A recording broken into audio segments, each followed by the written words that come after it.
Hello दोस्तों, स्वागत है आप सभी का स्टडी विद एस में। आज के इस वीडियो में मैं आप लोगों को 10th क्लास के हिंदी के चैप्टर नंबर 14 यानी कि 14 पढ़ाने जा रहा हूं, जिसका नाम है पीपल। टाइटल का नाम सुन के आप लोगों को लग ही रहा होगा कि चैप्टर बोरिंग है। पीपल तो बहुत देखे हैं, पीपल का पेड़, लेकिन मैं आप लोगों को हमेशा बताता हूँ कि किसी भी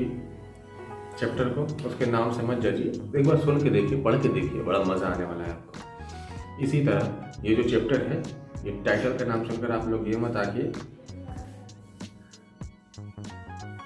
ये चैप्टर एक कविता है, पोएम है, जिसको उर्दू में नज्म कहते हैं। ये जो पीपल है,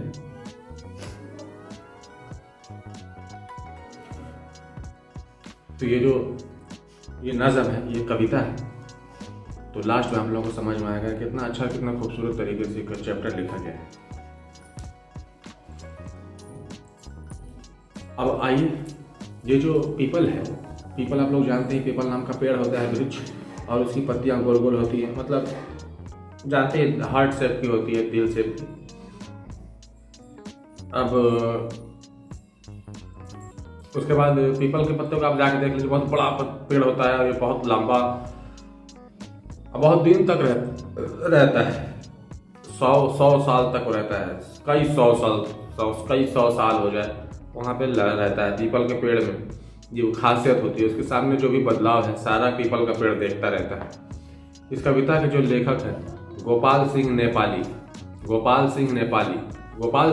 पीपल के पेड़ को देखे, उसकी खूबियों को, उसकी विशेषताओं को बताए कि इसी पीपल के पेड़ के सामने जो कि युगों से वो कई सौ साल तक उसी तरह पीपल का पेड़ खड़ा रहता है, अचल और अटल खड़ा रहता है। उसके बाद से उसी के पीपल पेड़ के सामने जो भी बदलाव होता है, वो पीपल का पेड़ शांति से चुपचाप देखता रहता है, साक्षी होता है। जैसे उसी पीपल के पेड़ के सामने इंसान के सोच और विचार कैसे बदलते हैं, उसके आसपास के नेचर, प्रकृति कैसे बदलती रहती है, ये सारा चीज़ जो है पीपल देखता रहता है। उसी सारे खूबियों को गोपाल सिंह नेपाली जो है इस चैप्टर में बताया है। वो पीपल का पेड़ देखता रहता है, लोगों के सोच, विचार, व्यवहार उसके सामने बदल जाते हैं, और उसके बाद से इस तरह प्रकृति, नेचर में चेंजेस आते हैं। सारी चीज़ें इसमें बताई गई हैं। तो चलिए आप सभी को मैं इस कविता के प्रत्येक लाइन का मतलब बताता हूँ। शुरुआत में गोपाल सिंह नेपाली लिखे हैं बहुत ही खूबसूरत तरीके से कि कानन का यह तरवर पीपल,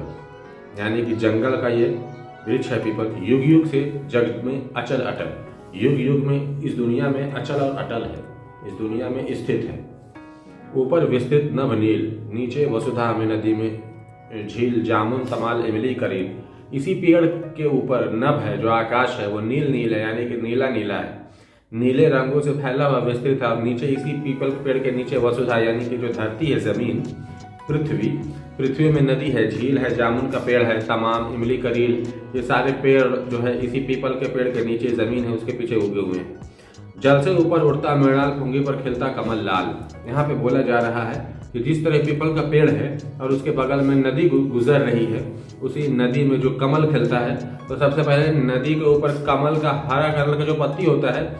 वो नदी का पानी जो होता है, जल के ऊपर जो हरा कलर का पत्ता होता है वो पहले निकलता है, उसी को बोला जाता है मृणाल पुंगी। तो जल से ऊपर उड़ता है, यानी कि सबसे पहले वो हरा कलर का पत्ता जो मृणाल पुंगी होता है, वो सबसे पहले जल से ऊपर उड़ता है, फिर उसके बाद उसी में से रेड कलर का कमल का फूल निकलता है, जो कि देखने में बहुत ज़्यादा खूबसूरत होता है। और तिर तिर करते किरणा मराल, और उसी नदी में कमल का फूल तो निकले ही रहते हैं, उसके अलावा उसी नदी में हंस होते हैं जो कि तिर तिर करते रहते हैं। तो वहाँ का नज़ारा ही कुछ अलग होता है, बहुत ज़्यादा खूबसूरत होता है। उसी नदी में कमल का फूल खिला है, और उसी नदी में जो है हंस, जो है बत्तख जो है तिर तिर करते हुए उसी में तैर रहे हैं। ऊंचे टीले से वसुधा पर झरती है निर्झरनी झरझर, हो जाती बूंद बूंद झरझर कर। यहाँ पर बोला जा रहा है जो पीपल का पेड़ है, इसी पीपल के आसपास ऊंचे टीले पर से, ऊंचाई पर से झरना जो है वो जमीन पर गिरती है, इस पृथ्वी पर गिरती है। और जब उतनी ऊंचाई से झरना का पानी जो नीचे गिरता है और जमीन से टकराता है, फिर ऊपर उछलता है और फिर नीचे जाता है, इस तरह पानी बिखरा हुआ जाता है, और उसकी जो बूंद बूंद जो है ना, वो झड़कर विस्तृत हो जाती है, फैल जाती है, और ऐसा हो जाता है एक तरह से जो फुहारा रुई उड़ रहा है। रुई देखे होंगे ना, जिस तरह से रुई धुलने वाला दुनिया होता है, जिस तरह रुई को धुलता है छोटा छोटा कण, पार्टिकल उड़ता है, उसी तरह झरना का जो पानी है जमीन पर गिरता है, अब फिर टकरा कर जमीन से फिर ऊपर उठता है, फिर नीचे गिरता है, तो उससे जो फुहारा निकलता है बिल्कुल उसी तरह बूंद बूंद में टूट गया रहता है। तो वही चीज़ दिखाई गई है। और निर्झर के पास खड़ा पीपल सुनता रहता है कल का पल्ला हिलते ढल ढल ढल ढल, पीपल के पत्ते गोल गोल कुछ कहते रहते डोल डोल। यहाँ पर बोला गया पीपल का पेड़ है झरने के पास ही है, झरने के पानी जो जमीन पे गिर रही है उससे जो कलकल छल छल की आवाज आ रही है उसको चुपचाप बेचारा है पीपल का पेड़ शांति से सुनता रहता है। पल्ला हिलते ढल ढल ढल ढल, पीपल के पत्ते, जब पीपल का पत्ता होता है वो हिलते रहते हैं ढल ढल ढल ढल, उसके पीपल के पत्ते गोल गोल होते हैं दिल के शेप के आधार का, तो पीपल के पत्ते गोल गोल और कुछ कहते रहते हैं डोल डोल। और डोल डोल के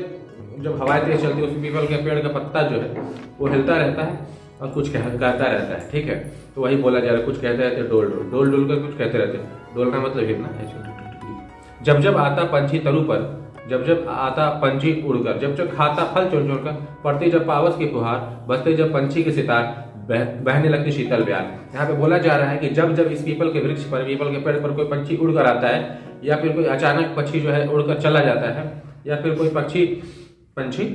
वो फल चुन चुन कर खाता है, या तेज हवाएं चलती है, तो शीतल ब्यार मतलब ठंडी हवाएं, जो तेज हवाएं चलती है ठंडी ठंडी, तो ये पीपल के पेड़ की पत्तियां जो है हिलती ही रहती है, डोलती रहती है और कुछ कहती रहती है। तब तक कोमल पल्ला हिल डुल डुल गाते सरसर। यानी जब जब इस तरह की घटनाएं होती है, पक्षी आकर इस पीपल के पेड़ को बैठते हैं, जब तेज शीतल ब्यार चलता है, तेज जब ठंडी हवाएं चलती है ना, तब ये जो पीपल का पेड़ का कोमल पत्ती जो है ना, ये हिल डुल कर, यानी कि हिलते हिलते या फिर डोल डोल कर जो है वो सरसर सरसर कुछ गाते हैं। और ऐसा सच में होता है, देखिए जब सरसराहट होती है तो मतलब तेज हवाओं की वजह से उसकी पत्तियां जो है हिलती डुलती हैं, उसके बाद से उसी तरह सरसर की आवाज आता है। मरमर मर मंजुल लख लख, सुन सुन विह्वल बुलबुल, बुलबुल गाती रहती, चह चह सरिता रहती, वह पत्ते हिलते रहते रह रहे। देखिए यहाँ पर सारा चीज का नाम बताया गया है कि बुलबुल गाती रहती, चह चह सरिता गाती रहती, वह और पत्ते हिलती रहते रहते रह रहे, और रह कर पत्ते हिलते रहते हैं। जितने भी इसमें टोटल वो सब पंछी गिलहरियों के घर। यहाँ पे बोला जा रहा है कि इस पेड़ में जितने भी छेद हैं, जितने भी कोटर होता है, पेड़ में ही छेद होता है, तो पीपल के पेड़ में छेद हो जाता है, कोटर रहता है, तो वही कोटर जो है कई सारे पंछी और कई सारे गिलहरियों के घर बन जाते हैं। उसी कोटर में, उसी छेद में जो कई सारे पक्षी जाकर अपना घर बना लेते हैं, कई गिलहरियां जो है उसमें जाकर रहने लगती हैं। संध्या को अब दिन जाता ढल, सूरज चलते हैं अस्ताचल, करमेत समेट किरणें उज्ज्वल। यहाँ पे बोला जा रहा है कि जब संध्या होती है, जब शाम होती है, तो दिन जो है वो ढल जाता है और सूरज जो है ना वो अस्त होने लगता है, सूरज डूबने लगता है, और जितनी भी सूरज की किरणें हैं उन सभी उज्ज्वल किरणों को, जिससे उजाला रहता है दिन में, उन सभी उज्ज्वल किरणों को यह जो बादल है यानी कि आसमान है वो अपने में समेट लेता है। और उसके बाद से हो जाता है सुनसान, लोग चल पड़ते हैं घर को चीर, लोग अजियाली की संध्या को भी। वहाँ पे बोला जा रहा है उसके शाम होने के बाद किरणें, जब उज्ज्वल किरणें जो है प्रकाश अपने में समेट लेता है, एकदम शाम हो जाती है, तो हो जाता है सुनसान लोग। तो वहाँ का जो जगह है सुनसान हो जाता है, जहाँ पर पीपल रह रहा है ना, वहाँ का जगह है वो सुनसान हो जाता है। सभी लोग जो है अपने घर को निकल जाते हैं, अपने घर जाने लगते हैं। आगे है घर घर में आती, हर घर में शाम के बाद जब रात होती है, हर नींद उतर आती है, यानी कि सभी लोग सो जाते हैं नींद से, और निद्रा ही में होता प्रभात, कट जाती इस तरह रात, फिर वही बात रे वही बात। यहाँ पे बोला जा रहा है कि वो जब सभी घर के लोग सो जाते हैं रात को, और निद्रा में ही हो जाता है प्रभात, सोए रहते हैं, इसी तरह सोए सोए सुबह हो जाती है, प्रभात हो जाता है, और कट जाती है इस तरह पूरी रात, सोए सोए जो इस तरह से पूरी रात जब कट जाती है,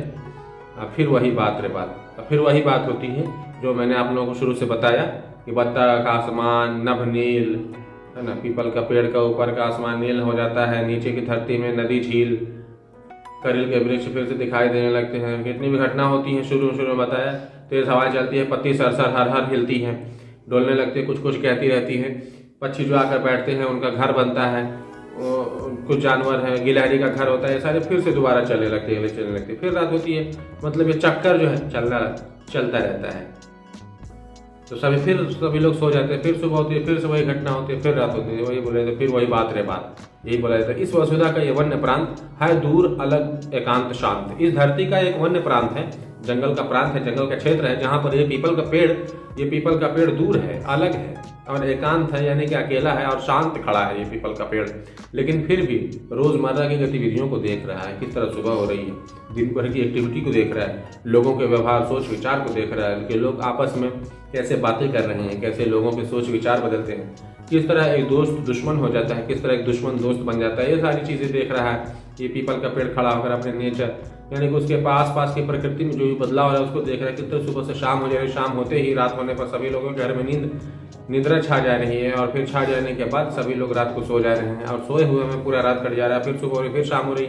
तो सुबह शाम होने की रोजमर्रा की जिंदगी की जो प्रक्रिया है, जो गतिविधि है, वो पीपल जो है ना, पीपल का पेड़ वो दूर अलग और एकांत यानी कि अकेला और शांत खड़ा होकर सारा चीज देखता रहता है खड़े जहाँ पर शाल बांस चौपाए चढ़ते नरम घास निर्धर सरिता के आसपास, रजनी भर रो रो कर चकोर कर देता है रे रोज भोर, नाचा करते हैं जहाँ मोर। यहाँ पे बोलना जा रहा है जहाँ पे शाल और बांस खड़ा है, जहाँ पर चौपाए यानी कि 4 पैरों वाले जो जानवर हैं वो नरम घास चढ़ते हैं, जहाँ पर झरना है और सरिता के आसपास ये पीपल का पेड़ खड़ा है। उसी पीपल के पेड़ के आसपास जो चौपाई यानी कि 4 जानवर जो है घास चढ़ते हैं, शाल बांस खड़ा है, झरना जो है झर है, झरना का पानी ऊपर से नीचे गिर रही है जमीन पर, और रजनी भर रो रो कर, अब तीतर बोल रहे हैं, तीतर जो है रात भर रो रो कर, रजनी होता है रात को बोलते हैं रजनी, रात को जो एक जानवर पक्षी होता है जो रात भर तीतर रोता रहता है, रो रो कर रोज भोर कर देता है, रोज सुबह कर देता है और नाचा करते हैं जहाँ मोर, और उसी जंगल में उसी क्षेत्र में वहीं पे मोर भी नाचा करते हैं, नाचते हैं। है वहाँ गुल्लरी का बंधन बंधन क्या, वह तो आलिंगन आलिंगन विचिर आलिंगन। यहाँ पे बोला जा रहा है कि इस जो पीपल का पेड़ है इसका जो वल्लरी, आप बोल सकते हैं लड़ी, पीपल के पेड़ से एक लड़ी टाइप का नहीं गिरा रहता है, जड़ जो शाख में से जड़ गिरता है, शाख में से जो पीपल के पेड़ से जड़ गिरता है उसे को लड़ी बोलते हैं, है ना, गांव देहात में लतर बोलते हैं, लड़ी बोलते हैं, लेकिन वो जड़ होता है, शाख में से जड़ ही जो है निकलता है जो जमीन तक आता है। ये जो लड़ी है वो पीपल के पेड़ को ऐसे बांधी रहती है जैसे कि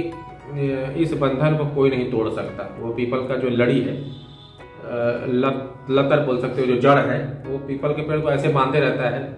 जिसे कोई तोड़ नहीं सकता। बुझती पथिकों की जहाँ प्यास, निद्रा लग जाती जहाँ अनाज है वहीं सदा इसका निवास। जो पथिक होते हैं, पथ चलने वाले, रास्ता चलने वाले होते हैं, मुसाफिर जो होते हैं, आते जाते होते हैं, तो मुसाफिर जो उनको जब प्यास लगती है तो नदी दिखाई देती है, फिर चापाकल दिखाई देता है, तो अपने प्यास को बुझाते हैं, पानी को पीकर सोचते हैं कि जरा मैं वहीं थक हार गया हूँ, थोड़ा आराम कर लो, तो वहीं पीपल के पेड़ के नीचे आराम करते हैं। जिस पेड़ के चबूतरा